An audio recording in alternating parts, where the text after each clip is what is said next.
आज जिस कार्यक्रम के निमित्त हम आए हैं उसके लिए थोड़ा सा जोश हमारे बीच दिखाई देना चाहिए। इसलिए सभी मातृशक्ति और भाइयों से आग्रह है मेरा कि एक बार शानदार उद्घोष के साथ अपनी शुरुआत करें। बोले भारत माता की। अपन संदेश पूरे राजस्थान में देना चाहते हैं। कम से कम जाट बाजार तक तो पहुंचे, कलेक्ट्रेट तो हम वहां पहुंच के पहुंचा देंगे। बोले भारत माता की। बोले भारत माता की।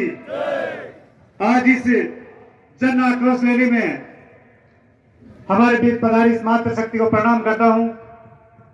बुजुर्गों को राम राम, युवा साथियों को नमस्कार। हम जिस संघर्ष के मुद्दे पर यहां पहुंचे हैं ये हम सबको विदित है। आज जब भी जिस विषय की बात करते हैं तो चारों तरफ प्रशासनिक अव्यवस्थाएं हम सबके ध्यान में आती हैं, लेकिन यह अव्यवस्था इसलिए भी है कि हम समय समय पर इसका पीछा नहीं कर पाते।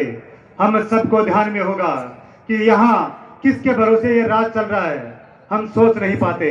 हमारे सीकर शहर में भी पुलिस के थानेदार की गाड़ी खोस ली जाती है, उसी को गोली मार दी जाती है, कुछ नहीं हो पाता।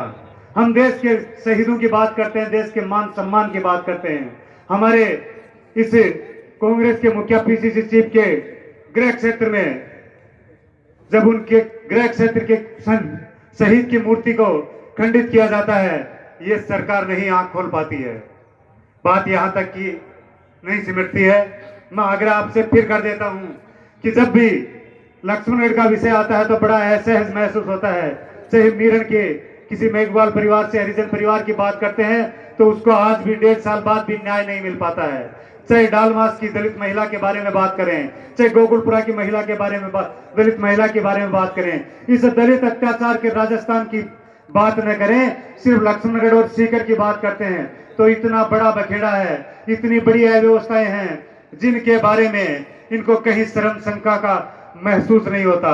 वो इसलिए भी नहीं होता क्योंकि ये सिर्फ अपने ढोने में, अपने समेटने में, अपने काम में लगे रहते हैं। इसलिए लगे रहते हैं कि इनको संभालने के लिए, इनका पीछा करने के लिए हम थोड़ा थोड़ा पीछे रह जाते हैं। बात जब किसी आरएस बनने की आती है तो अपने परिवार को समेट के उसमें सब कुछ डाल देते हैं। हम लोग कुछ देर के लिए चर्चा करके भूल जाते हैं।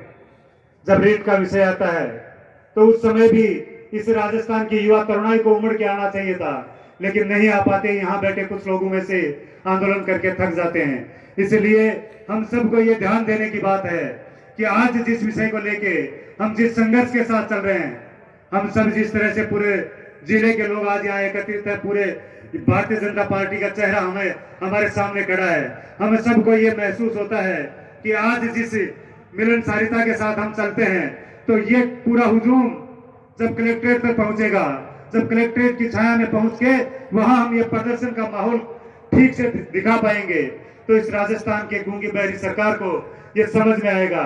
इनके लोगों के तो इसलिए भी समझ में नहीं आता कि इनके खुद के गृह क्षेत्र में क्या क्या हो जाता है, चाहे पीसीसी चीफ हो, चाहे इस राजस्थान सरकार के मुखिया हो। जब जोधपुर में भी तेजाजी महाराज की मूर्ति को खंडित कर दिया जाता है तो ये कुछ नहीं ध्यान दे पाते। ये तो एकमात्र एक काम कर सकते हैं, किस तरह से अपनी व्यवस्था से, अपने डोल ढकाले से अपनी सरकार चला लें। अब सरकार चलाने के बाद भी आपने देखा होगा कि कई ऐसे मंत्री हैं जो अभी तक अपनी गाड़ी और सेवाएं भी नहीं ले रहे हैं। वो इनको जो सेवाएं देते हैं उनके बदले में पर्याप्त सेवाएं नहीं दे पाए। इसलिए मैं ज्यादा कुछ विषय न रखते हुए मैं आप सबसे आग्रह करता हूं कि हम सबको जब जिस संख्या के साथ यहाँ से चलते हैं उसी संख्या के साथ कलेक्ट्रेट पे जो हमारा बड़ा आगाज हो रहा है, यहाँ आगाज कुछ नहीं है, यहाँ सब सिर्फ आप सबसे आग्रह है। उस आग्रह को जब आगाज के रूप में कलेक्ट्रेट पे हम पहुंचाएंगे तो ये हमारा काम पूर्ण हो पाएगा। बोले जय भारत।